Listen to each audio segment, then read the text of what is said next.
it's been really good. I wanted to get back to the way it was. I wanted these guys to be, because they've been so supportive of Barclay James Harvest, the Strong Leagues entity.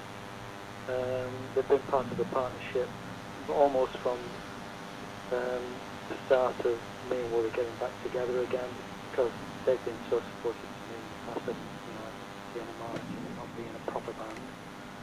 And this is a combination of all that, was to actually get them involved in the writing of new material, in arrangements, in producing lyrics and music and everything. So it's been a really great experience. It's been a bit of tuition from me with them, everybody sitting down and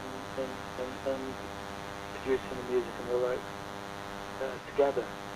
Yeah. And it's called North. Is there a kind of concept behind that? Originally, after the Nexus album, the next project was going to be an album with the title North as part of it.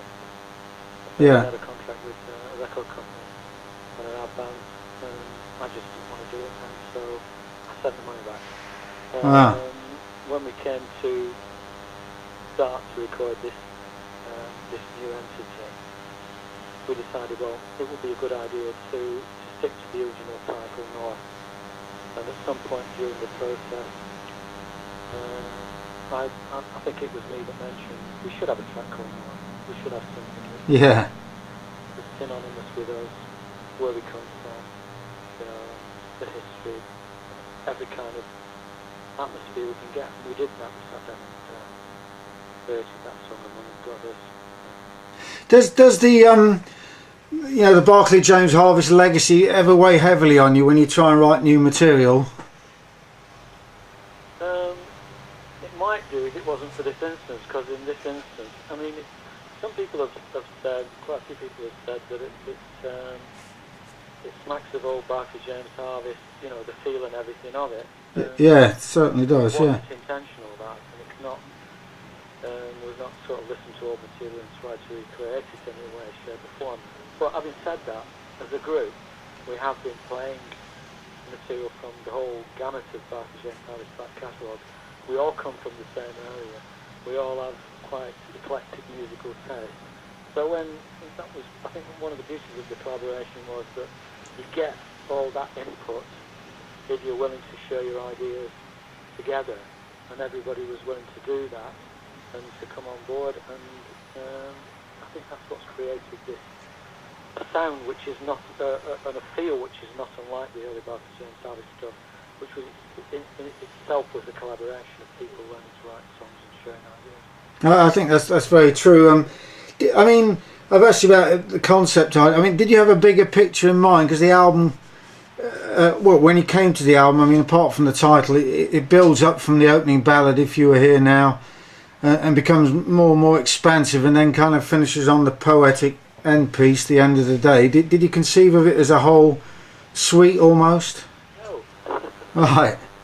No, it's kind of... The sequencing. It's just kind of all come together in different aspects of things that, were inspiring us on that journey from starting the album itself. Right. I mean, one of the tracks was in place, which was Ancient Ways. Yeah. Which had kind of started the new material ball rolling. And then, with all the sadness and tragedy of Wooly, that kind of galvanised everybody into saying, well, he's been one of the driving forces to actually force forward doing a new album, and actually, got me back to saying, right, well, okay, I'm back on board, I'll do it. And then he, of course, becomes ill, and what happens after? Yeah. We're left then. I've got G'd up again to do something, so it kind of, that started the whole ball rolling. Actually, preempt to my next... Yeah, go on, sorry. Songs have just come out of that collaboration. Not as a plan, not as a plan, but the fact, I think because of where they're coming from and the way they've all been written and live recorded in beds in the studio, and all the technical features that we've had to overcome to actually do all this, I think that produced this entity, which moves from start to finish in quite a pleasant way. Just before I delve into the album, can we just go back to the beginning where you were talking about your fear of the internet? What exactly was the problem there? I've grown up with the internet. I was probably one of the first people to have an email address and things. Right. And I could never understand the peer-to-peer situation. Everything I'd done in my whole life, you could get online for free. And Right, I'm with you. It kind of rubbed me up the wrong way. That I thought it's not fair, really. That. No. Especially if you're a writer that's not one of the mega making loads of money. Not that it's ever right anyway, but it kind of really did me in. That I can understand it in one way, but there is always a suggestion that back in the 70s people did the same thing with tapes, and then if people really liked it, they go and bought the album. Yes, yeah, but as well as that, for people like myself, all the sort of all the copyright deals we've done, royalty stream income and all that bit, they didn't have any clause in for the internet. No. Downloads or anything like that. No. And of course, all the record companies and everything, they were really generous, weren't they? Yeah. They would go, oh yeah, download, well, so what was offered to the actual creators of the copyright, all this wonderful material, were getting a zilch really. Yeah. Very little from any downloads that there were, that were proper downloads supposed to be interfered. So the whole thing kind of really upset. No, you and a generation of musicians actually. Yeah. So I mean, there comes a point when you think, well, life's too short. I'm still writing songs. I've got all this social comment blocks inside me that I've normally, expressed in song or in some other form. It's just stupid. It's just got to be done. So. Well, you certainly still got your creative surge, as the new album suggests. How long did it actually take to put the whole thing together? It's really difficult to say because it started and then it sort of stopped and started and stopped. It's been, I suppose, the last sort of, since Metropolis, we've been actively working on the album. But you've got to imagine that we're a semi-pro outfit, really. That Right. I'm a retired person now. Hard to believe. Bus pass and all that bit. So I'm semi-retired because I'm doing this, but the other guys in the band all have full-time jobs. So this album's been recorded in the evenings and at weekends, would you believe? Oh. And we're like a little club. We meet up twice a week and at weekends and play music and record music, and it's a real achievement for everybody there. Yeah. Because not only have they been doing that, but they've been collaborating with the writing and everything in a real fantastic way, So it's a big achievement for all of us. You of course had 5 years of teaching, didn't you, music technology? But was there a sense that you were kind of passing on your musical acumen and creativity to a new generation of kids, literally? Hopefully, yeah. Hopefully. It was. I had a really great time actually, and the head of music, a guy called Jack Pickford at the school, was real. A progressive thinking guy, and he made it possible for us to create this music technology department in this quite large Church of England school. The only reason I stopped doing it was because the school was changing to an academy. Okay. And I thought, it was last September actually, I thought, well, if there's ever a time to go, it's now, because two of the main victims of this change to an academy in this particular school were music and the arts and sport.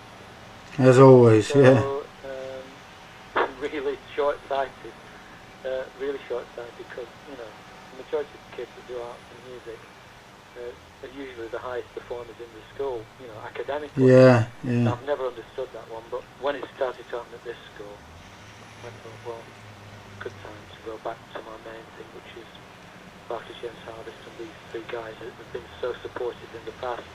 We just want to do everything and anything we can. So, if as you say, Ancient Ways was the starting point for this, yeah. and obviously it has been around. It was on Live at Metropolis album anyway. North certainly seems to stand out. I mean, is that why it was the first track? I mean, it's got really some lovely intricate playing on there and great harmonies, melody, and a defining solo by you. Was that the reason it was the first track on there and the title track as such? Not really, no. Right. Right. Okay. It's the way. It's things like keys. You know what keys is in. Right. You know how they fit together and. Yeah. All that kind of thing, you know, that kind of spell things out, and then that kind of atmosphere as well, you know. Very much so. And thinking about the album, If You Were Here Now is a very radio-friendly song. I mean, it almost sounds a little bit like Chicago in their latter career. But Unreservedly Yours was actually chosen as a single. It wasn't a single. All right, or digital download, I beg your pardon. Yeah. Oh, yeah, no, it wasn't a single. It was kind of... it was the nearest one to finish to actually let people know. It was involving something else, you know. It was to let people know that we were actually doing an album. Right. There was some doubt as to whether we would ever, you know, ever produce a new album, whether we were just kidding people or what, you know. Yeah. It was never going to happen. So that was put together very quickly to assuage those doubts, to say this is one of the songs that's coming. Right. You've always had an ability to make your music evoke the feeling of the lyrics, and I think that comes over really well on this album. Yeah. Again, that is this atmosphere of, you know, of music and lyrics together. Yes. It kind of, you know, sometimes you come up with a musical idea which will suggest the lyrics to you. Right. Those are the quite easy ones. Yeah. That's when you have the lyric, and then you have to create the atmosphere with the music. That's a little more difficult. But when you're in a collaboration with four people, or with these three people, Jez, Kev, and Craig, Yeah. at the level that we are at, and Yeah. you can openly discuss what you're trying to collectively achieve, then those atmospheres, people, you might play something and people, you know, one of them will see it in a different way. And it helps create these lovely atmospheres that you know, that back up the melody, the lyrics themselves, you know. And I suppose after you've been together a while, it becomes easier, it's more intuitive. Yeah, I mean, it's true, but we've been, like Kev and Craig and I have been together for 15 odd years, I think. Yeah. I've known Craig for 20 odd years, you know. Jez is the newcomer, really. But when you actually split with Les and it became Barclay James Harvest through your eyes, as it were, what was your take on the band there? What was the notable direction that you wanted to go in that the band weren't going in at that point? It was. If that's a diplomatic way of saying it, right? No, okay. It was a trust issue. Oh, okay, fine, yeah. It wasn't, you know, it was. Yeah, okay. Well, I can't go into details. But no, that's fine. That's. And the two of us. I think it would have been very difficult for the two of us to work together again after that. Right. And so that was the decision that was made by our then management. That was the way forward was for the remaining members to have this ability to use Barclay James Harvest through the eyes of. Yeah. I kind of stuck to that initially, but Les was adamant he wasn't going to do that. But it kind of makes sense when you think about it now, because you produced this album, which is an update on what you used to be, really. Yeah. So it's come full circle in some respects. It does, yeah. All right. Let me go through some of the tracks that people might want to know about. Haven't obviously got the album yet. In Wonderland is noticeably different, if only for the fact it sounds a bit like Steely Dan. Yeah. With Crosby, Stills and Nash harmonies in there. Was that the intention? No, not really, no. Right. Again, the song was dictated by, you know, that was, the song dictated what the musical treatment would be, and it is a true story, that. Right. It's a real person. Only the name is changed to protect the image. Yeah. And On Leave is one of the very best songs on the album. Seems to be almost be in two parts with a kind of proggy instrumental section. How did that come about? We both, there were two of us within the band that were coming from totally different directions with the one aim. Yeah. Which was to produce a song that kind of said goodbye to, you know, to the tragedy that had befallen us, you know, and Willie. Yeah. It's a very poignant song, yeah. Yeah, they started off crashing into one another, and they produced On Leave. It's a product of collaboration, and it just shows you, it shows me especially, how things can really blossom from, you know, combining ideas. It certainly does, and the keyboard part in the middle is wonderful. Yeah. Also, I mean, the real deal is different as well, different from what people might expect from the band. Who wrote that? Oh, do you want me to tell you the story? It'd be great, yeah. We got to the end, we'd done everything, Yeah. and Jez turned around and said, I think, looking at it, we're about 4 or 5 minutes short. It should be longer than this. So I said, there's not a rock song on here, is there? Right. So everybody said, no there isn't. So I said, you know that, I've been playing about a couple of weeks before, just playing some blues riffs in the studio with Jazz. And we all just sat down, 4 of us, with all the instrumentation. And I said, what about that rock riff we were messing around with the other day, Jazz? Sounds really banal, doesn't it? Yeah. We worked on it, and I would say, from start to finish took 3 days. Ah. It's just working in the evening, and we wrote that song. Which sounds a bit like Climax Blues Band, especially with the vocal with Colin Cooper. It sounds it's great, and it fits very well into the sequencing of the record. Then you got on top of the world, you got what sounds like a brass band arrangement. How did that come about? There's another departure. We'd always wanted. We discussed the possibility of doing, you know, like we've done with the orchestra and all that. Yeah. Do it with a brass band, and Craig really got a being funny about this. Saying it's something we should do. My son has been in brass bands since he was a kid. He's Oh, right. champion section brass band, and he's played several times on things we've recorded. And when this song came up on Top of the World, we just decided that we'd record brass on it. Yeah. And I had a lot of contacts through my son being in brass bands, and just called in a few favours. We got these brass musicians, and No, it works really well. It's great. we just talked through everything, and it just all came together really lovely.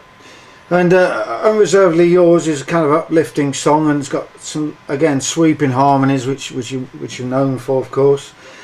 And then we come to At the End of the Day, which is the kind of perfect album closer, which is, for people that don't know, is set to a poem by an early 20th century northern poet, Ammon Wrigley. How did you come across him? Well, he's a very famous figure in this area. Right. And he was a sort of part-time archaeologist, historian, and dialect poet. And my wife's grandfather was a big fan of this guy and knew him. And one of his possessions is a book called Wind in the Heather, which is an Ammon Wrigley book. And I was looking through this book. It recently turned up, well, not so recently, a few years ago. And when I was going through it, there was a pamphlet inside the book, an old pamphlet. And these guys they couldn't really afford always to produce books because they'd have to pay for the printing and things. So they used to do small pamphlets with poems in it, things like this. Right. And stories, local dialect stories that they'd written. And in this actual pamphlet within the book was a poem, and it was written in pencil, and it was signed by the scribbler, A.W. Right. And I'd read this poem over the last 4 or 5 years. It's really just quite moving bit of poetry, really. It's only a snippet, you know, it's only a very short poem. And this guy must have written it for a pint in the pub. Right. You know, write me a poem in the back, Yeah, go on, yeah. and I'll get you a pint. You can see it happening. And so this was in this book. I wanted to use it, and we weren't, it's never been published, I didn't know that. Right. And when we decided to use it, I started asking around all the people around it who specialise in reading Yeah. this guy's poetry among other people, and nobody had ever heard of this poem. You know, Yeah. somebody might come out of the woodwork now and say they have, but nobody at the time had.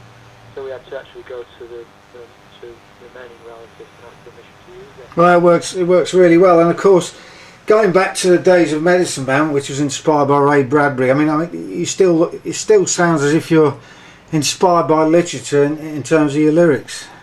Sometimes, yeah, and that goes to the other guys in the band as well, yeah. Well, that helps. And going back to your early career, some obvious questions I'm sure you get asked a million times, but I mean, did you realise songs like Mockingbird were a classic when you wrote them? No. Right. Just it was after you started playing it, or after people started hearing it. In that case, It's just, yeah, you come. I play it now, and when we play it now, I'm just gobsmacked. yeah. Really, you know, I see it from another point of view now. Which kind of, yeah. It was really a beautiful song, yeah. Well, it still is, but it kind of leads me on to another question, which is a related question, which is, as you have done lately, gone back to some of your early songs. Do they feel familiar to you, or do they feel like from a completely different parallel age? It's like visiting another life. Yes. I'm going to have to do that quite a lot in the next 2 weeks as we ramp up to do the new tour, because already the guys are picking numbers. You know, Yeah. we're going to be doing a lot of North, most of North, but the rest of it, they're picking numbers that they like from the back catalogue. Yeah. Things like this Yeah. that they want to have a go at, and I'm thinking, and they're as strange to me as they are to they will be to anybody else, you know. 'Cause Yeah. I've never been near them since they were recorded. Wow. And the infamous Poor Man's Moody Blues, was that specifically written to sound like Nights in White Satin, or did that just become apparent after you wrote it? Oh no, it's not. It is, but it's not. Yeah. It's you know, it was just me being clever in retaliation for a really stupid comment by. No, yeah. Well publicised comment. And going back to your early career, and thinking about production, Wally Waller seemed like a strange choice to produce Barclay James Harvest and other short stories, as did Roger Bain, really, on Everyone Is Everybody Else, because he was known for more kind of heavy music. I mean, how were those decisions made? Or can you remember that? Well, I can. Yeah, it wasn't really. It wasn't really something we had any control over. No, I figured that. Yeah. Yeah, I mean, Wally, bless him, and really nice guy. Yeah. He was under the tutelage of Smith, wasn't he? You know, so. Yeah. Well, I only asked because, of course, after that you had Elliot Mazer, who did Time on the Ghosts. Yeah. And he came out with a quote, I'd seen the band overpowered by an orchestra and working all these terrible arrangements at the festival hall. I mean, did you feel that at the time? No. No, okay. And moving on from... We done it in Mazer because I think we fancied the idea of recording in San Francisco. No, yeah. Obviously we fancied, you know, the harmonies and everything. We wanted to try and get an American sound. And particularly the West Coast thing. Roger Bain as well. I don't know what they did. I think it was record companies hoisting on us people that they thought, you know, Yeah. would produce something that wasn't. I think they were trying to make a rock band out of it or something. I don't know. But I think Norman Smith was the pusher for Wally Allen. right. You know, he came that way and Yeah. played well with Roger Bain. I think had he done Black Sabbath or something? Yeah. That was one of the reasons I asked you. But and then you did Gone to Earth, which of course was self-produced and broke you in Europe. So I suppose you must have felt a bit vindicated at the time. Yeah. I think we'd not been satisfied with any of the stuff that we'd done with these other people, you know. So I've only got a couple of minutes left. Big collaboration, really. Yeah, I've only got a couple of minutes left, so that's why I'm speeding it up actually. This year's poll, where people were asked to vote for their favourite Barclay James Harvest albums, put Gone to Earth at number 1, Everyone Is Everybody Else at number 2, and Time on a Ghost as number 3. I mean, does that accord with how you feel about your back catalogue?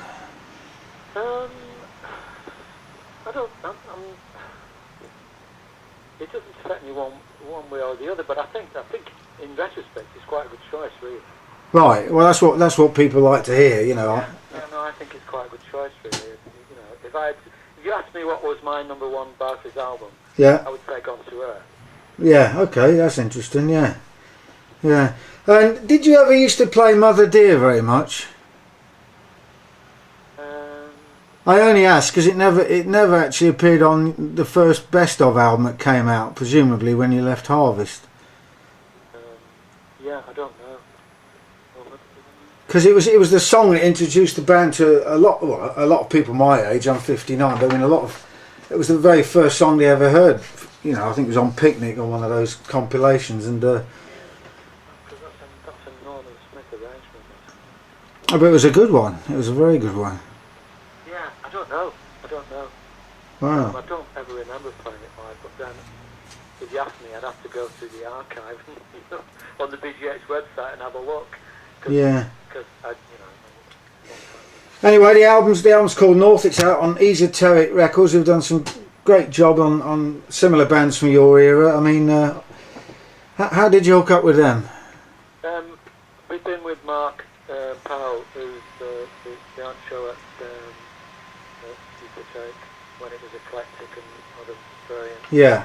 He's a great friend. He's been really instrumental in keeping the Barclay James Harvest side, John Lee side going over the years. His enthusiasm has just been unbelievable for the music, and he himself, more than anybody else, has been, I would say, more than important in pushing us all to produce this album as well. Well, I think that's a great note on which to finish, and it is a really, really good album, and it's great that it can be that creative and inspirational after all these years. The album's called North. I hope everybody goes out and buys it, and we look forward to seeing you on tour. And thanks very much indeed for talking to me. Thanks very much. Okay. It's been a pleasure. Good afternoon.